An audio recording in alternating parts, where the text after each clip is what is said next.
বীরভূমের ময়ূরেশ্বরে পক্ষী কাঠবেড়ালি কীটপতঙ্গের জন্য গাছে গাছে ঝোলানো হচ্ছে জলপাত্র। দিন দিন বাড়ছে তাপমাত্রা, গ্রীষ্মের দাবদাহে মানুষের সঙ্গে নাজেহাল পশু পাখি কীটপতঙ্গ, অভাব বেড়েছে পানীয় জলের। পাখি, কাঠবেড়ালি, মৌমাছি, কীটপতঙ্গ এমন সব প্রাণীকুলকে জলের যোগান দিয়ে বাঁচিয়ে রাখতে একটা নয়া উদ্যোগ নিয়েছে বীরভূমের একটি স্বেচ্ছাসেবী সংস্থা নপাড়া মহিলা কল্যাণ সমিতি।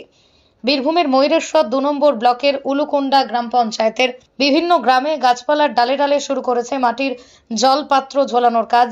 আর এই কাজে হাত লাগিয়েছে স্থানীয় স্কুল পড়ুয়ারা। ইতিমধ্যে নপাড়া, রামবাটি, মহাদীপা এমন সব বিভিন্ন গ্রাম এলাকায় সম্পূর্ণ হয়েছে এই মহতী উদ্যোগ।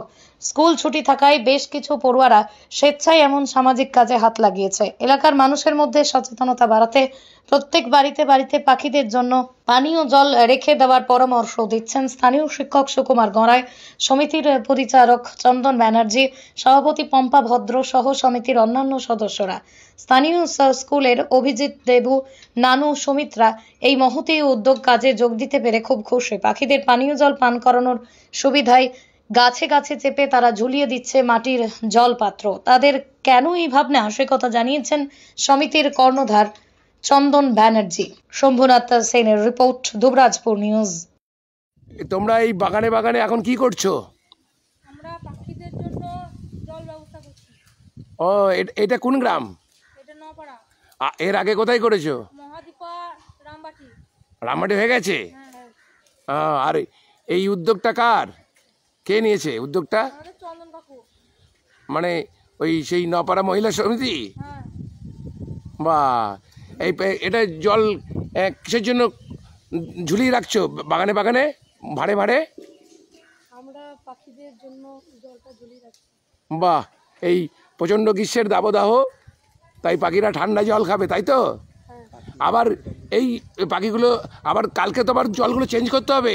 চেঞ্জ করে দেবো। আমরা চেঞ্জ করে দেবো। হ্যাঁ, প্রচণ্ড গরম থাকবে। বাহ, খুব সাধু উদ্যোগ। কি নাম তোমার? আমার নাম পুষ্কর বাগদি। তোমার নাম? তোমার নাম? অভিজিৎ বল্লা। অভিজিৎ বল্লা। আমরা নপাড়া মহিলা কল্যাণ সমিতি পশু পাখিদের খাবারের জন্য প্রতি বছর সিড বল প্ল্যান্টেশন করি। এবছর অতিরিক্ত দাবদাহ এবং প্রায় ৪৬-৫০ ডিগ্রি তাপমাত্রা ছাড়িয়ে যাচ্ছে। সেই জন্য পুকুর, নালা সব জায়গায় শুকিয়ে গেছে। মানুষের পর্যাপ্ত ব্যবস্থা থাকলেও পশু পাখিদের পানীয় জলের সেরকম ব্যবস্থা নেই। আমরা বিভিন্ন জঙ্গলে গাছগাছালির ওপরে আমরা মাটির ভাঁড় দড়ি দিয়ে বেঁধে ঝুলিয়ে দিয়ে সেখানে পানীয় জল দিচ্ছি। স্কুল ছুটি, অনেক বাচ্চাকে সঙ্গে পেয়েছি। আমাদের সাথে অভিজিৎ, ভেলু, দেবু এরা সব রয়েছে। এদেরকে বাচ্চাদেরকে নিয়ে আমরা গাছে উঠে পানীয় জল দিচ্ছি, যাতে করে পাখি পশুরা জল খেতে পায় এবং পাখি, কাঠবিড়ালি, প্রজাপতি, মৌমাছি সকলে এরা জল পান করতে পারে। আমি চন্দন ব্যানার্জি, নপাড়া মহিলা কল্যাণ সমিতির। কোন কোন গ্রাম হচ্ছে এটা? আমরা রামমাটি, মহাদীপা, নপাড়া এই সমস্ত গ্রামের আশেপাশে যে সমস্ত বাগান রয়েছে সেখানে আমরা এটা করছি।